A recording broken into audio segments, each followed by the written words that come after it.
General Hospital spoilers Tuesday, June 10th. Willow stuck under Drew's spell. Brook Lynn's revenge rocks Port Charles. Port Charles never sleeps, and neither do its secrets, schemes, and shifting alliances.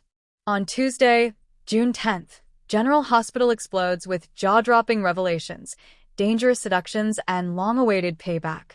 At the heart of it all, two women caught in the storm, Willow Corinthos, whose loyalty is being tested like never before, and Brook Lynn, whose quest for revenge is about to turn the Quartermaine mansion upside down. For months, Willow Corinthos has fought to keep her world calm. She's survived cancer, found peace with her children, and even offered an olive branch to Nina. But one person continues to throw her off balance, Drew Kane. At first, Drew seemed like a safe space, gentle, patient, loyal. Someone she could trust. But behind the comforting exterior, Drew is unraveling. His vendetta against Nina, his obsession with control, and his quiet manipulation have reached a boiling point. Tuesday's episode opens with Willow visiting Drew at Aurora Media. She originally comes to discuss a new community outreach initiative tied to the hospital, but Drew has other plans. As he pours her coffee and asks about her day, there's an eerie calm in the room, one that shifts quickly when he pulls out a folder full of confidential documents. "You're not just a nurse," Drew says with a soft smile. "You're a leader. And this is where you belong." Inside the folder? A full proposal for Willow to become Aurora's new community health liaison. It's tempting, empowering even, but it's the look in Drew's eyes that gives it away. He's not just offering a job. He's pulling her into his world, one piece at a time. "You've got so much more to give, Willow. You just need someone who sees it." As Willow begins to protest, unsure if she's ready for such a leap, Michael bursts into Drew's office, holding a folder of his own. He freezes when he sees Willow and Drew standing close together. Willow flustered, Drew relaxed. "What's going on here?" Michael asks, his tone sharp. Drew doesn't flinch, just showing Willow a new opportunity. Willow quickly downplays it, but Michael isn't buying it. His suspicion is growing, and he has every reason to worry. Drew's interest in Willow isn't just professional anymore. And worst of all, Willow doesn't seem immune to his charisma. Is she falling under his spell? Meanwhile, across town, Brook Lynn is done playing nice. After her fairy tale wedding to Chase, everything should have been perfect. But family tension, corporate backstabbing, and betrayal from within the Quartermaine ranks have left her reeling. The final straw? Tracy's backdoor deal with Valentine and a Yelku shakeup that nearly cost Chase his job. Brook Lynn has watched her grandmother manipulate everyone, and now she's had enough. In a shocking twist, Tuesday reveals that Brook Lynn has been secretly meeting with Nina Reeves. The two women don't like each other, but they share one thing: a desire for payback. Brook Lynn wants to take down Tracy's influence once and for all, and Nina wants her place back in Port Charles society. Together, they've formed a plan that could rock Yelku to its core. It's not just about business, Brook Lynn tells Nina in a tense, candlelit meeting at the Metro Court. It's about respect, and I'm tired of begging for it. Nina raises her glass in a toast. Let's burn the whole damn thing down. Back at the Quartermaine mansion, Brook Lynn holds a family meeting.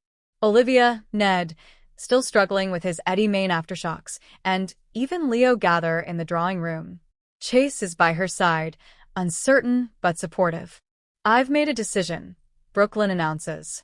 "I'm launching my own record label, and it's not under the Yelku umbrella."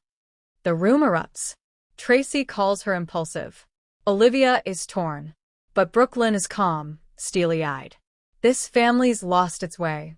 We've let egos run the show. Not anymore." But what she doesn't say, not yet, is that she's already poached Yelku's head of marketing and signed several promising acts who were negotiating with Link Brown before his exit. Her label is set to explode, and she's prepared to take Tracy's legacy with her. Later in the episode, Willow meets Sasha at Kelly's. The two friends have shared their pain, their triumphs, and now, a shocking truth. "I think I'm confused," Willow admits, swirling her tea. Sasha narrows her eyes. "Confused how?" About Drew. "I trust him. I admire him. But sometimes it feels like more than that. And I don't know if it's because I'm grateful or if I actually feel something. Sasha is stunned. What about Michael? Willow's eyes fill with tears. I love Michael, but we're distant. And Drew, he sees me, not as someone who needs saving, but as someone who matters. Sasha warns her to be careful. Drew may seem stable, but there's darkness behind his eyes lately. And if Willow lets herself fall, she might never come back.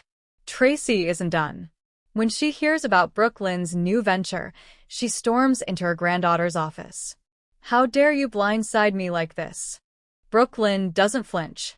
You've been sidelining me for years. Consider this payback.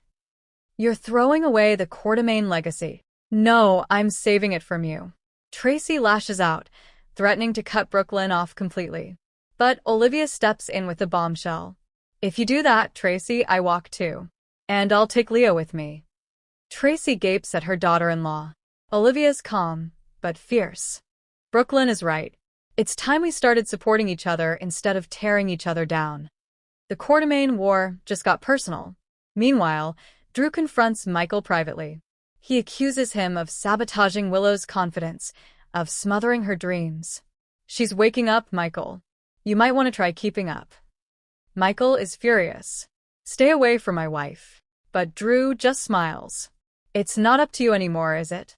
The power dynamic has shifted, and Drew knows it. As the episode closes, Willow stands alone on the footbridge. The wind whips her hair. She clutches Drew's proposal in one hand, her wedding ring in the other. A choice is coming, and once made, there's no turning back.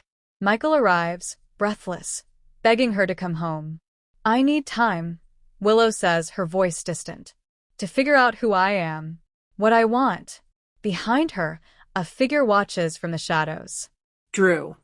Lynn's new label attracts some shocking allies, including one very dangerous investor. Sasha confronts Cody with a heartbreaking secret. Valentine begins moving pawns against Sunny, and Jason may be caught in the crossfire. Willow's emotional spiral leads to an impulsive kiss, but who's on the receiving end? Tracy launches a revenge plot of her own, but will Ned/Eddie stand in her way? Tuesday, June 10's episode of General Hospital is a masterclass in emotional intrigue and character evolution. Willow's psychological entanglement with Drew may be the beginning of the end for her marriage to Michael, while Lynn's revenge arc promises to shake Yelku and the Quartermain family to its core. The question is no longer if Port Charles will change, but how many will be left standing when it does. Stay tuned because General Hospital is just getting started.